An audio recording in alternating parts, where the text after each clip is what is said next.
Selain rapat mengenai Sritex, Presiden Prabowo Subianto juga diagendakan akan menggelar rapat terbatas sore ini dengan sejumlah menteri. Membahas apa saja? Informasi selengkapnya akan disampaikan jurnalis Metro TV Anwar Fuadi langsung dari Istana Negara Jakarta.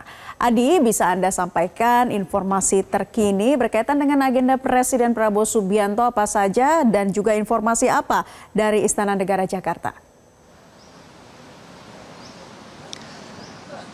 Ya, Naila, Presiden Prabowo Subianto sore ini memanggil sejumlah menteri untuk menggelar rapat terbatas atau ratas. Jadwal yang kami terima itu dimulai pada pukul 15.30 waktu Indonesia Barat.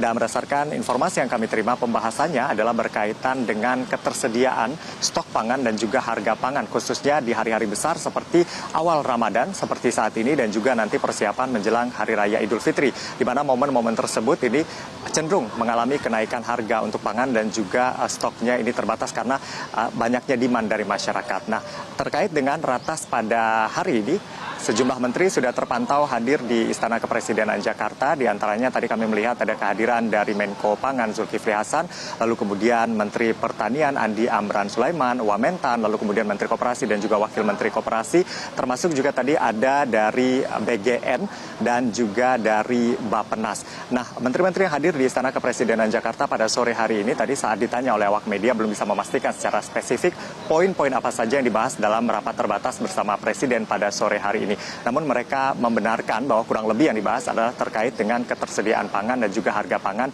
di hari-hari besar seperti puasa dan juga momen Hari Raya Idul Fitri. Tadi Menko Pangan Zulkifli Hasan mengatakan bahwa secara umum stok pangan di Indonesia dalam kondisi yang relatif aman. Namun ia mengakui bahwa ada kenaikan harga khususnya untuk komoditas cabai yang saat ini juga tentunya kita tahu sudah dirasakan juga oleh baik pedagang ataupun juga para pembeli. Dan hal serupa juga tadi disampaikan oleh Menteri Pertanian Andi Amran Sulaiman yang mengatakan sebenarnya untuk stok ini relatif aman, apalagi produksi di bulan Januari sampai April ini relatif tinggi, bahkan yang tertinggi dalam 7 tahun. Namun ia mengatakan bahwa ada kenaikan begitu ya, khususnya untuk komoditas cabai di berbagai daerah. Nah, berbagai upaya sudah dilakukan sebenarnya untuk menjalankan instruksi dari Presiden Prabowo Subianto. Presiden sebelum memasuki Ramadan meminta jajarannya untuk memastikan keamanan stok pangan dan juga memastikan stabilitas harga agar tidak ada pihak-pihak tertentu yang memainkan harga. Berbagai upaya yang dilakukan diantaranya adalah operasi pasar. Operasi pasar ini dilakukan oleh sejumlah stakeholder terkait, misalnya ada Kementerian Pertanian yang bekerja sama dengan PT Pos Indonesia yang menghadirkan pasar pangan murah. Targetnya ada di 4.800 gerai PT Pos di seluruh Indonesia agar masyarakat bisa mengakses pangan dengan harga di bawah harga eceran tertinggi. Di Jakarta sudah dimulai, di luar Jawa ini juga sudah dimulai di beberapa titik sampai nanti targetnya 4.800 gerai pos di seluruh Indonesia. Selain itu, upaya yang dilakukan adalah dengan melakukan inspeksi atau sidak ke sejumlah pasar untuk memastikan stabilitas harga dan juga keamanan stok ini.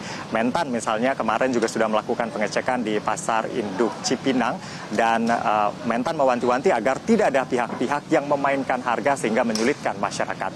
Dan selengkapnya berikut kita simak pernyataan dari Mentan Andi Amran Sulaiman.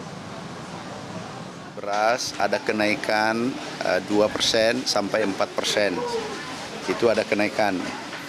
Nah, kami mohon sekali lagi kepada seluruh saudaraku, sahabatku, pengusaha beras, pengusaha minyak, seluruh Indonesia pengusaha pangan.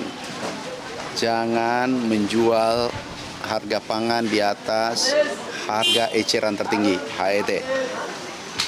Karena itu membebani saudara kita yang sementara melaksanakan ibadah puasa. Dan ini adalah kesepakatan kita. Ini adalah perintah Bapak Presiden Republik Indonesia. Ini anomali kalau ada kenaikan. Yang pertama, stok kita di gudang itu 2 juta ton. Mungkin 5 tahun ini tertinggi. Kemudian yang kedua, panen kita kenaikan produksi kita 52% sesuai BPS. Januari, Februari, Maret. Itu prediksi estimasi BPS. Nah, jadi tidak ada alasan untuk menaikkan harga. Yang kedua adalah minyak goreng juga tidak ada alasan untuk naik harga. Kenapa? Kita produsen terbesar dunia. Ya, sebenarnya selain dari Kementerian Pertanian, dari kepolisian ini juga sudah turun untuk melakukan sidak ke sejumlah pasar yang ada begitu untuk memastikan instruksi Presiden tersebut berjalan dengan baik. Nah, sore ini kami juga menerima informasi ada rapat terkait dengan mudik Lebaran. Tetapi hingga saat ini belum ada menteri-menteri terkait yang hadir di Istana Kepresidenan pada sore hari ini terkait dengan mudik Lebaran ini. Dan yang pasti selain pangan, Presiden juga sebelum memasuki bulan Ramadan juga menginstruksikan agar jajarannya bisa memastikan kesiapan infrastruktur, lalu kemudian juga terkait dengan harga tiket, ini bisa dikondisikan dengan baik sehingga tidak membebani masyarakat yang akan melakukan mobilitas selama pada saat periode mudik Lebaran atau Hari Raya Idul Fitri. Sejumlah kebijakan ini sudah diambil yang sudah diumumkan juga oleh Menko Infrastruktur dan juga Pembangunan Kewilayahan, yakni Agus Harimurti Yudhoyono. Dan yang paling besar tentunya adalah dirasakan dampaknya harusnya adalah terkait dengan penurunan harga tiket, yaitu tiket pesawat dan juga diskon tarif tol. Terkait dengan penurunan harga tiket pesawat ini penurunannya 14 hingga 14%. Lalu kemudian juga nanti akan ada diskon tarif tol sebesar 20%. Kita akan amati nanti perkembangannya seperti apa, termasuk juga pembahasan dalam rapat terbatas kali ini. Usai rapat nanti akan disampaikan juga oleh menteri-menteri yang hadir dalam rapat kali ini. Untuk sementara demikian, Naila, kembali ke studio. Baik, ada banyak poin-poin atas kebijakan yang disampaikan pemerintah. Tentu kita akan tunggu terus perkembangannya dari sana. Terima kasih informasinya Anwar Fuadi dari Istana Negara Jakarta. Selamat bertugas kembali. Jelajahi cara baru mendapatkan informasi. Download Metro TV Extend sekarang.